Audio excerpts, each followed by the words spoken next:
Hello बच्चों, welcome to our chemistry class. In today's class, we'll be continuing the chapter number 7 of your NCERT book titled as the P block elements. जैसा कि आपको बच्चों मालूम ही होगा previous lecture से कि हम पढ़ रहे थे ग्रुप 16 एलिमेंट्स को, जिसके अंदर हम अपने लास्ट टॉपिक को पढ़ रहे थे, that was the compounds of group 16 elements. तो बेसिकली हमें कंपाउंड्स के अंदर पढ़ने थे compounds of oxygen and compounds of sulphur. तो ऑक्सीजन हम पढ़ चुके थे, अब हम सल्फ़र पढ़ रहे थे. एंड आउट ऑफ सल्फ़र हम इसकी एलोट्रोपिक फॉर्म्स, इसकी ऑक्सो एसिड्स और सल्फ़र डाइऑक्साइड, ये 3 कंपाउंड्स पढ़ चुके थे. सिर्फ एक कंपाउंड हमारा बचा हुआ था. वो कंपाउंड है, एक बहुत ही इंपॉर्टेंट कंपाउंड है, और उसका नाम है बच्चों सल्फ्यूरिक एसिड. तो आज हम पढ़ेंगे सल्फ्यूरिक एसिड को, और इसी को पढ़ने के साथ हम इस ग्रुप 16 एलिमेंट्स को एंड कर देंगे.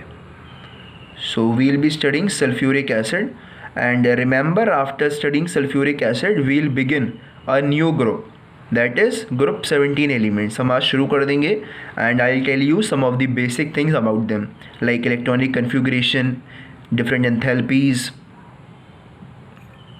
electronegativity, और भी जो important terms होते हैं उससे related, वो सब आपको हम आज सिखा देंगे.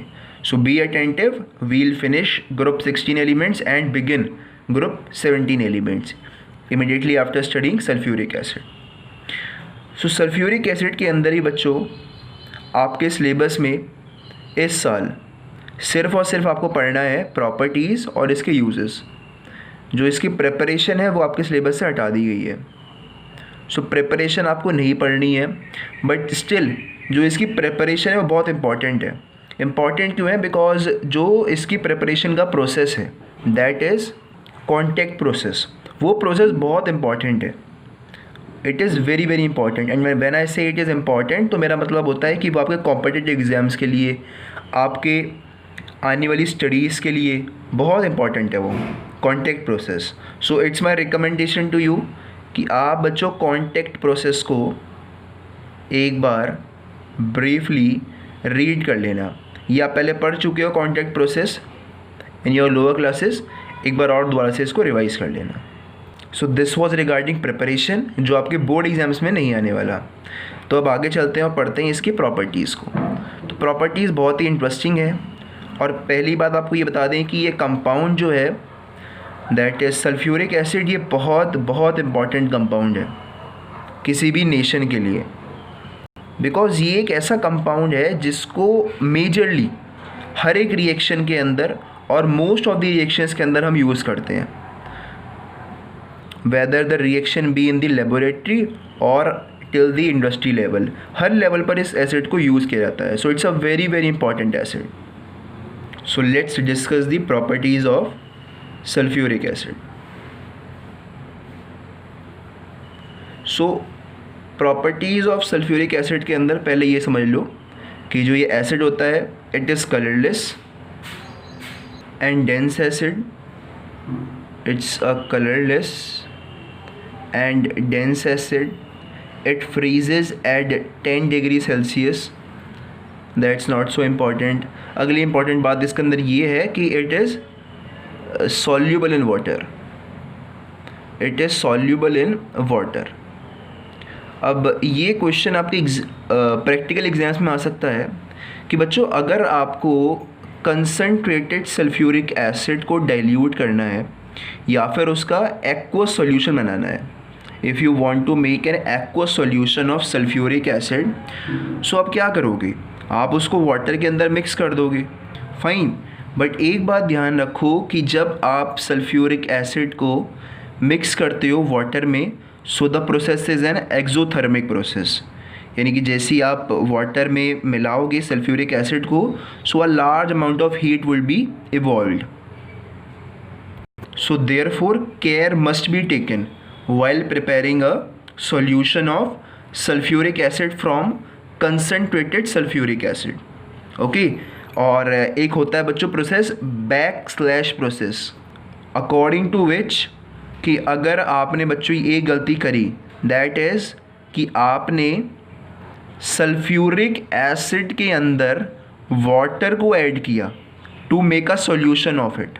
सो due to the process of backlash this sulfuric acid might erupt on your face, okay, because the process is exothermic. so हो सकता है कि आपका जो एसिड है वो बहुत ही रेडली और स्ट्रांगली इस कंटेनर से बाहर आ जाए.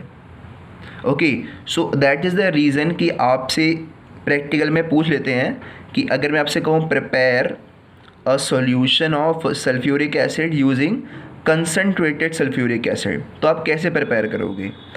कैसे से मतलब होता है कि आप क्या वाटर के अंदर सल्फ्यूरिक एसिड को ऐड करोगे या फिर सल्फ्यूरिक एसिड के अंदर वाटर को ऐड करोगे. मतलब ये है कि आपके पास कंटेनर में क्या चीज़ होगी और आप ऊपर से क्या डाल रहे होगे.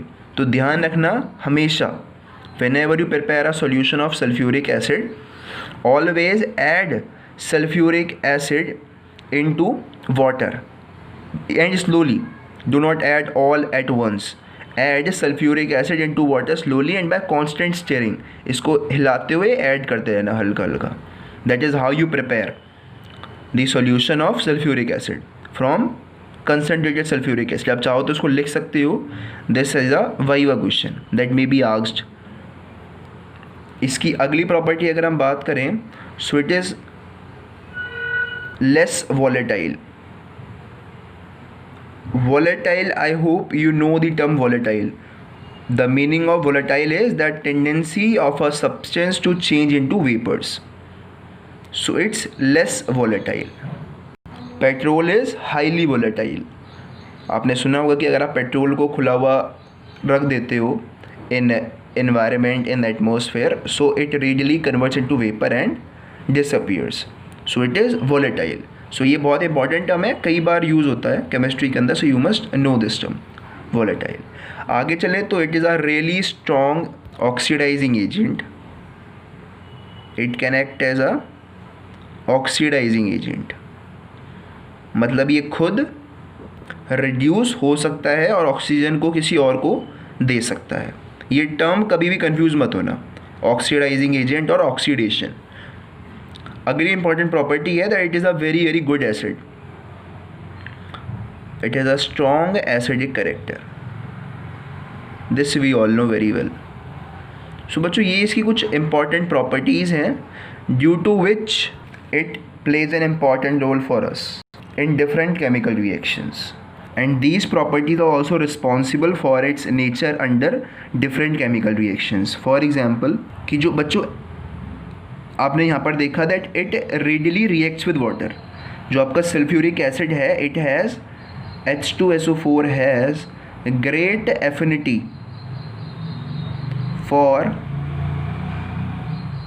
वाटर. ये इसकी प्रॉपर्टी होती है.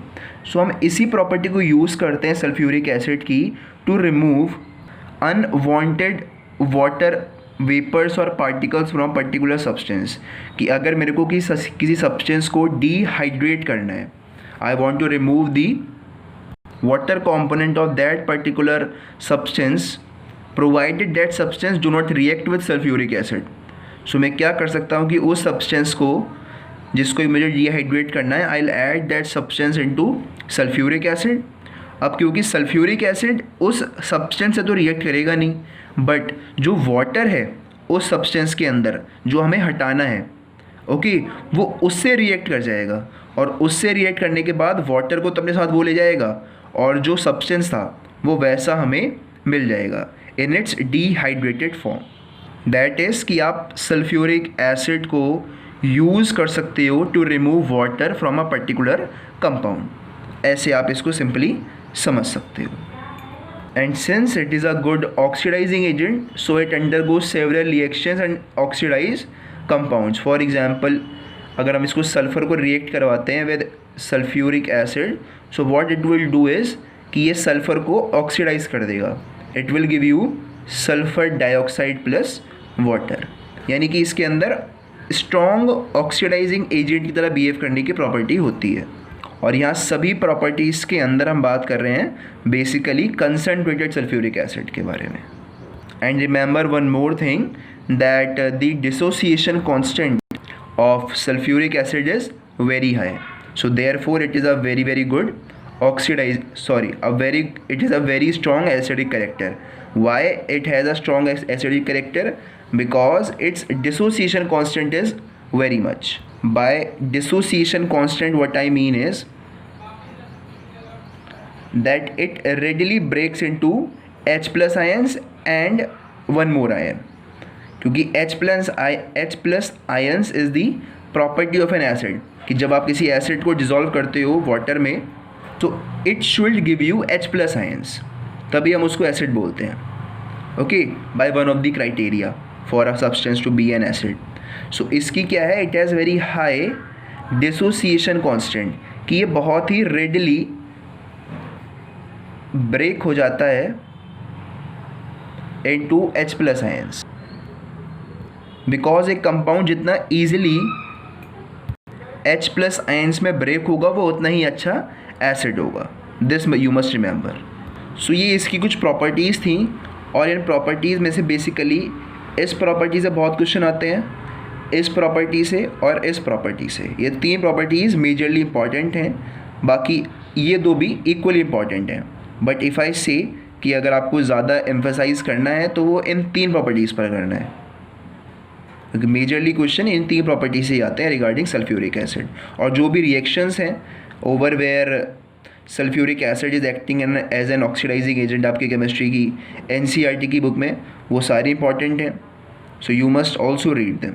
और ये भी ध्यान रखना कि ये H2SO4 किन किन आयन्स में ब्रेक होता है, तो ये H प्लस में और HSO4 माइनस आयन्स में ब्रेक होता है in its aqueous solution, and has a very high dissociation constant which is responsible for its strong acidic character. Because higher the value of dissociation constant, stronger is the acid. So ये बात होगी बच्चों इसकी properties के बारे में. अब discuss करते हैं इसके यूजेस. सो जैसा कि मैं आपको पहले ही बता चुका हूँ कि सल्फ्यूरिक एसिड एक ऐसा एसिड है जो बहुत बहुत इम्पॉर्टेंट है for the economy of a nation, because ये majorly maximum number of reactions में ये यूज़ होता है. और ये एक नेशन के लिए इतना ज़्यादा इम्पॉर्टेंट होता है कि ये कितना प्रोड्यूस हो रहा है और कितना कंज्यूम हो रहा है, ये देख करके आप बता सकते हो कि किसी भी नेशन की जो इंडस्ट्रियल स्ट्रेंथ है वो कितनी ज़्यादा और कितनी कम है. यानी कि जितना ज़्यादा ये जो एसिड है सल्फ्यूरिक एसिड ये किसी नेशन के अंदर प्रोड्यूस होता है, और प्रोड्यूस होने के साथ साथ कितना ज़्यादा कंज्यूम होता है, उस पर डिपेंड करती है किसी कंट्री की industrial strength. Because measure of the industrial reactions के अंदर सल्फ्यूरिक एसिड यूज़ होता है. सो एक यूज़ तो हमें पता चल गया इसी इसकी क्वालिटी से, that it is used to manufacture several compounds in industries. It is used to manufacture several other compounds in industries. और एक अगला इम्पॉर्टेंस जो एक स्टूडेंट को बहुत अच्छे से मालूम होना चाहिए, that is it acts as a laboratory reagent. ये कुछ ऐसे यूजेस होते हैं जो हमेशा आपके माइंड में रहने चाहिए, कि आपसे कोई भी पूछे tell me the use of these compounds, तो ये कुछ ऐसे यूजेस हैं जो आपके माइंड में इमीडिएटली क्लिक करने चाहिए. सो दो यूजेस है और एक यूज़ और, that is it is used in storage batteries. अब ये आपको याद क्यों होना चाहिए, क्योंकि हमने आपको पढ़ाया था अबाउट लेड स्टोरेज बैटरीज. तो वहाँ पर आपने देखा था कि sulphuric acid was a very very important component of these batteries. Okay, so ये तीन एग्जांपल्स तो आपको बच्चों, तीन यूजेस तो आपको हमेशा याद होने चाहिए रिगार्डिंग सल्फ्यूरिक एसिड. बाकी इसके और भी यूजेस हैं जो आप अपने बोर्ड एग्ज़ाम्स के लिए प्रिपेयर कर सकते हो, that it is used in manufacturing of paints and other pigments.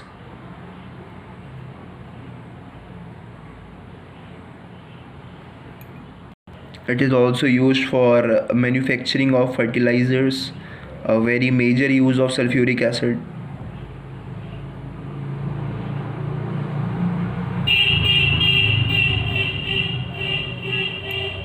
और भी यूजेस हैं like in detergents and in petroleum refining. ये सारे यूजेस आप याद रख सकते हो। और ये कुछ ऐसे क्वेश्चंस होते हैं जो जनरली आपसे कोई भी टीचर या फिर कोई भी टीचर जो आपके वाइवा में आपका वाइवा लेने आता है वो भी आपसे ये क्वेश्चंस पुट अप कर सकता है। So you must remember these uses, they are very very important. So बच्चों, इसी के साथ इन प्रॉपर्टीज़ और यूजेस के साथ we had completed our group 16 elements. So now we'll head on towards group 17 elements. Okay, I hope कि आपने group 15 elements को और group 16 elements को अच्छे से समझ लिया है, क्योंकि what happened was कि in group 15 I had went too deep into the properties of the elements. Now the reason behind going so deep was कि आपको हर एक बात रिलेट करनी आनी चाहिए, कि आप हर एक बात को रिलेट कर पाओ। फॉर एग्ज़ाम्पल कि आप अपने आप प्रेडिक्ट कर पाओ कि किस ग्रुप की क्या इलेक्ट्रॉनिक कन्फिग्रेशन होनी चाहिए, जनरल इलेक्ट्रॉनिक कन्फिग्रेशन। आप ये प्रेडिक्ट कर पाओ कि क्या ट्रेंड होना चाहिए और भी बाकी सारी प्रॉपर्टीज़ में। सो जब हम चलेंगे ग्रुप 17 एलिमेंट्स की तरफ, so I will not be going so deep into those properties. I will only tell you कि ऐसा ऐसा होता है। अब ऐसा क्यों होता है वो आपको हम बता चुके हैं मेजरली ग्रुप 15 और ग्रुप 16 एलिमेंट्स के अंदर। Okay, that was the reason why we had spend a lot of time on these two groups. So in group 17 elements I will simply tell you कि बच्चों एंथैल्पी ऐसे बढ़ रही है, enthalpy ऐसे घट रही है। Okay, I will not be telling you the main reason behind them. Now you have to relate them yourselves. So you please note down this uses and properties of sulfuric acid. I am turning the page to begin group 17 elements. So बच्चों, group 17 elements के अंदर basically 5 elements होते हैं. Let me name them first. They are fluorine, और ये नाम आपको अच्छे से खुद को भी याद होने चाहिए, बिकॉज ये एक ऐसा ग्रुप है जिसको आप बहुत ही रेडली पढ़ते हो whenever we talk about chemical reactions, because they are highly reactive elements. Fluorine, chlorine, bromine, iodine, ये 4 तो आपको पहले से याद होने चाहिए थे। अब एक और एलिमेंट होता है इसके अंदर, दैट इज़ एस्टर्टीन। अब ये आपने अभी तक क्यों नहीं पढ़ा? द रीज़न वॉज कि it is a radio active element, और रेडियो एक्टिव एलिमेंट के बारे में हमें बहुत ही कम नॉलेज होती है, because handling of these elements is very very difficult. Okay, so therefore हम इस एलिमेंट के बारे में बहुत ही कम या फिर नाम मात्र जानते हैं। So we have fluorine, chlorine, bromine, iodine and astatine. Symbols I hope सबके आपको पता होंगे। फ्लोरीन का होता है बच्चों F, Cl, Br, capital I, इसका होता है At। और बेसिकली ये दोनों जो एलिमेंट्स हैं they exist in gaseous form, so they are gases. Bromine is majorly a liquid and iodine is a solid. About astatine we are not much known about it, और ये भी आपको मालूम होगा कि इनको हम बोलते हैं हेलोजेंस। सो हेलोजेंस बच्चों बेसिकली एक ग्रीक नेम है, या फिर आप कह सकते हो कि halogens have been formed from a Greek word halo and gens. Halo का मतलब ग्रीक में होता है बच्चों सॉल्ट, और जीन्स का मतलब होता है बॉर्न। सो ये वो एलिमेंट्स हैं जो सॉल्ट को प्रोड्यूस करते हैं। Halo means salt, gen means born, so they are salt producing elements, कि अपने रिएक्शंस में ये बेसिकली सॉल्ट्स को प्रोड्यूस करते हैं। And all of them are non metallic, this also you must remember. So आपने देखा कि ये सारे के सारे नॉन मेटेलिक हैं, सो इनकी प्रॉपर्टीज़ पढ़ना इतना डिफ़िकल्ट नहीं होगा, क्योंकि सब अगर नॉन मेटेलिक तो बेसिकली सबकी प्रॉपर्टीज़ क्वाइट सिमिलर होगी, बस थोड़ा साइज़ का और presence and absence of d orbitals का फ़र्क पड़ेगा प्रॉपर्टीज़ के अंदर. And if I talk about the occurrence, तो बच्चों fluorine is majorly found as insoluble fluorides. As insoluble fluorides, you can find it out. Along with this insoluble fluorides, its small quantity is also found in the bone and teeth of a living being. ठीक है, तो ये majorly वो forms हैं जहाँ पर आपको naturally fluorine मिल जाता है. Now if I talk about chlorine, so the major source of natural occurrence of chlorine is sea water, and along with chlorine, bromine और iodine का भी बच्चों sea water ही natural occurring source होता है. Okay, so sea water is the common occurring source for chlorine, bromine and iodine. So these were some general things that you must know regarding group 17 elements. Now let's discuss some atomic properties of group 17 elements. So to study atomic properties, first of all let us study the electronic configuration. तो मैं चाहता हूँ कि बच्चों आप खुद electronic configuration बताओ group 17 elements की general electronic configuration. तो बहुत ही सिंपल है. The general electronic configuration is ns2 np5. np5 क्यों है? क्योंकि ध्यान से देखो ये किस ग्रुप में है, ये 17 ग्रुप एलिमेंट्स में. तो आउटर मोस्ट में जो 7 इलेक्ट्रॉन्स होंगे, there will be 7 electrons in the outermost shell. तो 7 अगर आपको रखने हैं, सो 2 तो आप रख दोगे s के पास, 2 electrons in the s orbital, और जो बच्चों ये 5 इलेक्ट्रॉन्स हैं they will be in the p orbital. तो अगर हम इसको देखें diagrammatically, so it is somewhat like this.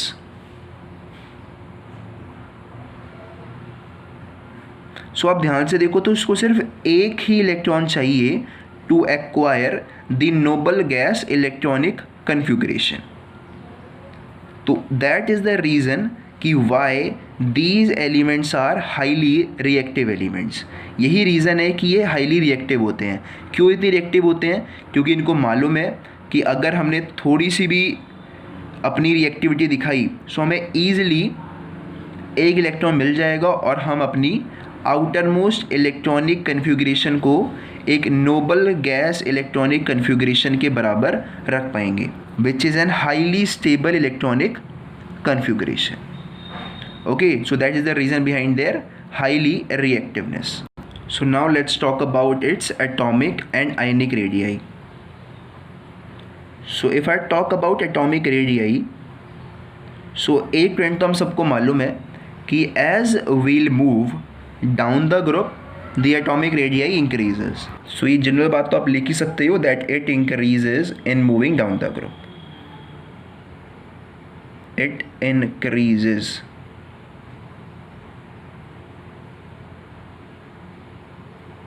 while moving down the group. अब इसमें एक बात और एक इंटरेस्टिंग चीज़ यहाँ पर सामने आती है कि पूरे पीरियोडिक टेबल में ये जो ग्रुप 17 के एलिमेंट्स हैं, ये एक करस्पॉन्डिंग पीरियड के लिए सबसे छोटा साइज पोजेस करते हैं. लेट मी टेल यू, देखो एटॉमिक टेबल इस तरह से होता है. एटॉमिक टेबल के अंदर जो होते हैं पीरियड्स, दे आर हॉरिजॉन्टल रोज. ठीक है, पीरियड्स ऐसे होते हैं. सो आप सबको मालूम है कि जैसे हम पीरियड में ट्रेवल करते हैं from left to right, so the size of an atom keeps on decreasing. So आप ध्यान से देखो तो ग्रुप 17 एलिमेंट्स यहाँ पर रखे हुए हैं. Okay, so due to high nuclear charge the atomic radii of group 17 elements are smallest with respect to other elements present in the same period. So एक बहुत ही सिंपल सी बात है that you must always remember. So that was about atomic radii. Now let's discuss ionisation enthalpy. So as you can see कि इनका जो size है बच्चों वो बहुत छोटा है as compare to other elements of the corresponding period. and due to the absence of only one electron in the outermost shell, they will always want to gain one electron despite of losing these 5 electron. देखो काम आसान क्या है, इनके लिए काम आसान है कि हम एक इलेक्ट्रॉन को गेन कर लें despite of losing electron. Okay, so they will never ever want to lose electron. वो हमेशा चाहेंगे कि हमें इलेक्ट्रॉन्स मिलते रहें. And we all know that what is ionization enthalpy? It is the amount of energy required to remove or lose the most loosely bound electron from the outermost shell. अब आपको दिख रहा है कि इसको एक इलेक्ट्रॉन चाहिए. ओके, और साइज़ भी बहुत छोटा है इसका. दैट इज़ जो इसका न्यूक्लियर चार्ज है बहुत ज़्यादा है. सो एक पहली बात तो न्यूक्लियर चार्ज प्रिवेंट करेगा इलेक्ट्रॉन्स को लूज़ करने से, और दूसरी बात ये है कि इसको अगर एक इलेक्ट्रॉन मिल जाए तो वो काम आसान है as compare to losing these 5 electrons. So that is the reason that they have very high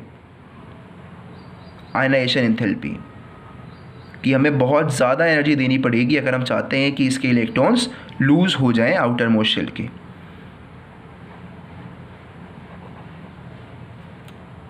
and we all know that as we'll move down the group, वैसे वैसे आपका साइज़ बढ़ता जाएगा.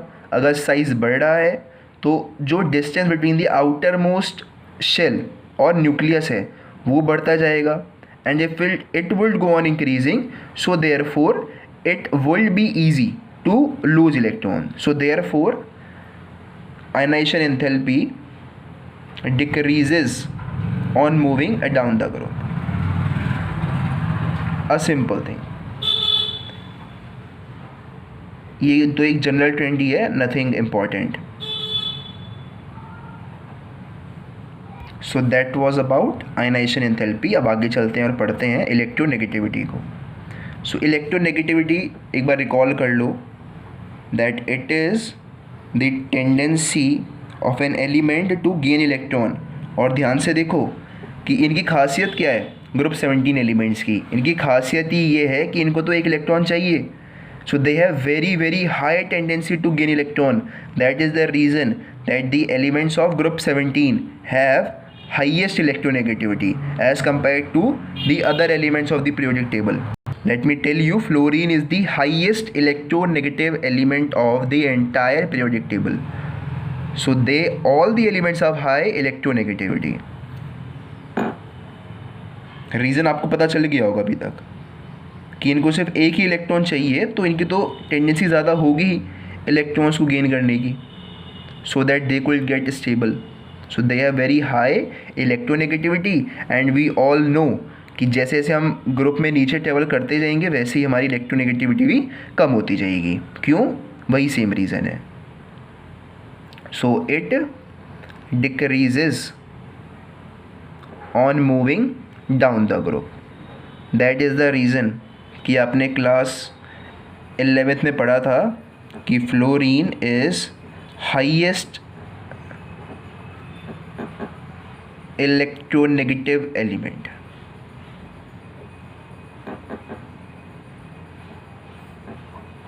Most electronegative element is a better word. So that was about electronegativity. Now let's study electron gain enthalpy.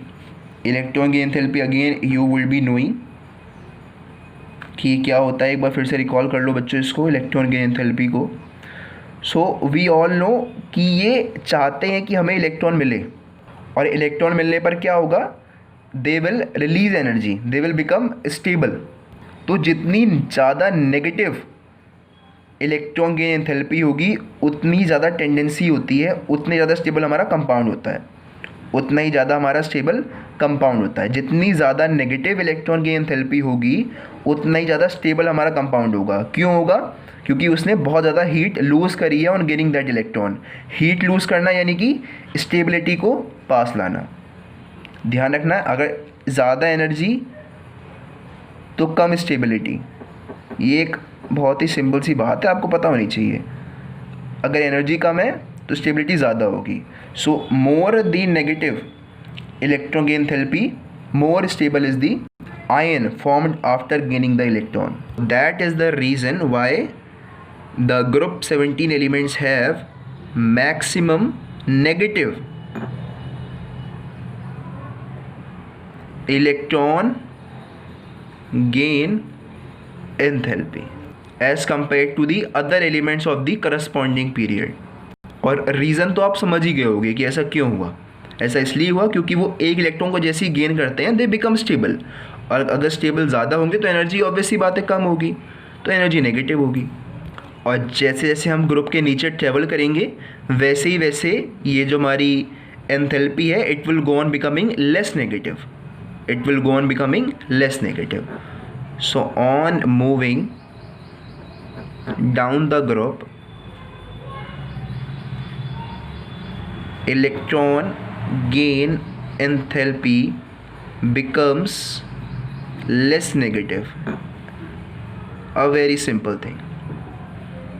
सो ये तो एक general trend हो गया जो कि फॉलो होना चाहिए था, बट एक्चुअली में there is an exception. Exception बच्चों क्या है? एक्सेप्शन ये है कि इसके हिसाब से, इस ट्रेंड के हिसाब से फ्लोरीन शुड बी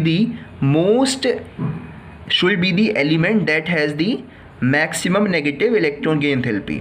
इसके हिसाब से, इस ट्रेंड के हिसाब से वो कह रहा है ना कि जैसे मैं नीचे ट्रैवल कर रहा हूँ ग्रुप में, वैसे ही ये जो एंथैल्पी है ये कम नेगेटिव होती जा रही है, यानी कि सबसे ज़्यादा नेगेटिव ऊपर होगी, सबसे कम नेगेटिव नीचे होगी। ये ट्रेंड होना चाहिए था, बट हमने एक चीज़ देखी कि फ्लोरीन की जो इलेक्ट्रॉन गेन एंथैल्पी है that is -333 kilo joule per mole, और जो क्लोरीन की इलेक्ट्रॉन गेन एंथैल्पी है that is -349 kilo joule per mole.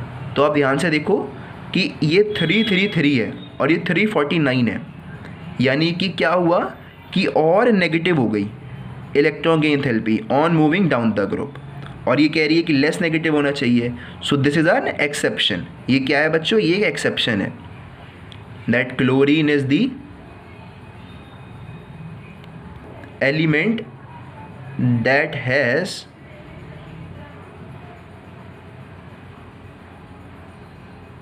Maximum negative electron gain enthalpy. और ध्यान रखना ये EGE का मतलब है इलेक्ट्रॉन गेन एंथैल्पी। अपने नोट्स में और अपने एग्जाम्स के अंदर इसको यूज़ मत करना, मार्क्स बिल्कुल नहीं मिलेंगे।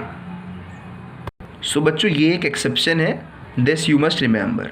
बट ध्यान दो कि आप इस एक्सेप्शन को तो पहले भी पढ़ चुके थे इन योर क्लास 11th, आप इसको पढ़ चुके हो और ये शायद आपके एग्जाम में भी आया होगा। तो अब हम क्लास 12th में कुछ तो हमें नया पढ़ना चाहिए इसके बारे में, तो हम नया ये पढ़ेंगे कि रीज़न क्या है ऐसा हो रहा है। तो बच्चों रीज़न ये है कि जो साइज़ है फ्लोरीन का that is small as compare to chlorine. तो अगर साइज़ कम है तो जो इसके p ऑर्बिटल के इलेक्ट्रॉन्स हैं वो आपस में बहुत करीब होंगे एज़ कम्पेयर टू क्लोरीन। तो बच्चों अगर इलेक्ट्रॉन्स आपस में बहुत करीब हैं सो electrons will give an inter-electronic repulsion to the incoming electron। देखो ध्यान से देखो तो इलेक्ट्रॉन का चार्ज क्या होता है? Negative charge. जो आने वाला इलेक्ट्रॉन है उसका चार्ज क्या होगा? Negative charge. And we know very well that similar charges repel each other, we know very well. तो क्या होता है अगर साइज़ छोटा होता है किसी एलिमेंट का, मेजरली फ्लोरीन की बात करें तो बहुत छोटा साइज़ है, उसकी वजह से क्या होता है कि ये जो आपका p ऑर्बिटल है इट्स स्मॉल। तो इसके स्मॉल होने की वजह से क्या होता है कि जो नया इलेक्ट्रॉन आ रहा होता है वो एक ज़्यादा इंटर इलेक्ट्रॉनिक रिपल्जन फेस करता है from these 5 electrons, due to which the incoming electron do not experience much attraction from the nucleus. Attraction की वजह पर ज़्यादा वो इनकी वजह से रिपल्जन फेस कर लेता है, ड्यू टू विच जो कंपाउंड बनता है वो इतना ज़्यादा स्टेबल नहीं हो पाता। So the reason is the small size of fluorine atom. ठीक है, तो आप चाहो तो नीचे लिख लेना due to small size of fluorine atom. So I hope this concept of electron gain enthalpy is also clear to you. तो बच्चों इसी के साथ हमने सारी इसकी एटॉमिक प्रॉपर्टीज़ भी पढ़ ली हैं। Now as I could see that we have some sort of time, so let us also discuss the physical properties of group 17 elements. So you please note down these properties. I am turning the page. So now we will be discussing the physical properties. तो physical properties के अंदर जो पहली चीज़ आती है वो ये आता है कि इनका फिज़िकल स्टेट क्या है। तो physical state I already told you कि कि बच्चों फ्लोरीन और क्लोरीन दोनों गैसेज हैं, ब्रोमीन एक लिक्विड है और आयोडीन एक सॉलिड है। So this is the physical property number 1। Second physical property आप लिखते रहो, that we know very well that with the increase in atomic number the melting and boiling point increases. तो ये property number 2 हो गई। Okay, boiling point and melting point increases with increase in atomic number. A very simple thing.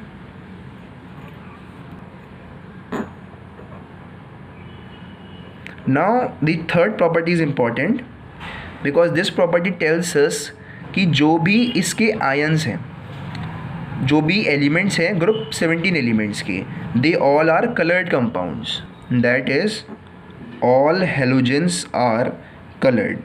अब इस property के ऊपर कभी कभी क्वेश्चन आता है आपके एग्जाम के अंदर कि why are halogens coloured. So the reason behind showing colour is due to the absorption of radiation in visible region, due to which the electrons get excited, they travel towards an upper energy level, and when they come back they release energy in the form of colors. ये बहुत ही simple सा reason है that you had already studied in your class 11th. So now let's study the property number 4, which says that fluorine and chlorine are soluble in water,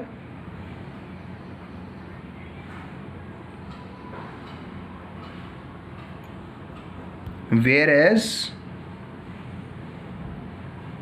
bromine and iodine are sparingly soluble.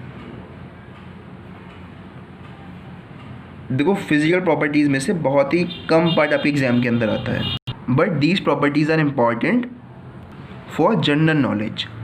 So bromine and iodine are less soluble in water, but they dissolve in organic compounds.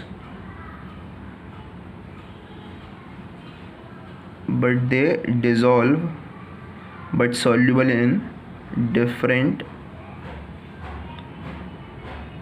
organic solvents.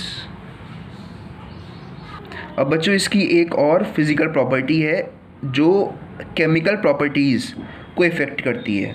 वो है कि जो bond dissociation एंथैल्पीज़ होंगी F2F, Cl2Cl, Br2Br और I2I compounds की, उनका variation कैसे होता है. देखो इसका मतलब है F2F का मतलब है F2 कंपाउंड, यानी कि वो कंपाउंड जहाँ पर दो फ्लोरीन एटम्स आपस में लिंक्ड हैं. ये Cl2 है, ये ब्रोमीन है, ये आयोडीन है. ठीक है. सो हम जनरली यही पढ़ते हुए आए हैं कि the stability of the compound decreases as we move down the group. यानी कि फ्लोरीन से ज़्यादा स्टेबल होना चाहिए, उसके बाद क्लोरीन स्टेबल होगा, उसके बाद ब्रोमीन स्टेबल होगा, उसके बाद आयोडीन स्टेबल होगा. ये अभी तक बच्चों हम पढ़ते हुए आते हैं, जनरल ट्रेंड है. बट यहाँ पर एक अलग ट्रेंड देखने को मिलता है, दैट इज़ कि जो फ्लोरीन है that is less stable as compare to chlorine. बाकी आगे का ट्रेंड सेम होता है कि भाई क्लोरीन ज़्यादा स्टेबल है as compare to bromine, bromine is more stable as compare to iodine. यहाँ पर ट्रेंड सेम है, यहाँ पर कोई दिक्कत नहीं है, बट दिक्कत यहाँ पर आई. और ये हमें पता क्या चलता है कि स्टेबल ज़्यादा है स्टेबल कम है, that is by looking at the bond dissociation enthalpy. Looking at the bond dissociation enthalpy, that is the amount of energy required to break the bond. जितना आसानी से आपका बॉन्ड टूट जाएगा उतना ही कम स्टेबल आपका वो कंपाउंड होगा. सो हमें ये देखने को मिलता है कि जो फ्लोरीन टू फ्लोरीन के बीच में जो बॉन्ड है, जो इसकी बॉन्ड डिसोसिएशन एंथैल्पी है वो कम है as compare to chlorine molecule. Now the reason behind this again is the very small size of fluorine, due to which there is a large electron to electron repulsion among the lone pairs of fluorine molecule, which accounts to the less bond dissociation enthalpy of fluorine as compared to chlorine. अभी question आपके exam में भी आता है, तो जो मैंने अभी बोला वो आप नोट डाउन कर लो कि the bond dissociation enthalpy of fluorine is less than that of chlorine because of the small size of fluorine, there is a large electron to electron repulsion among the lone pairs of fluorine molecule. That is the reason why this something different is happening. So that's all for these physical properties as well. ये बच्चों basically 5 properties हैं under physical properties. They all are important, so you must remember all these physical properties. So for today's lecture that's all, and tomorrow's lecture we'll be studying the chemical properties as well as some important compounds of group 17 elements. So for today's lecture that's all. Thank you very much.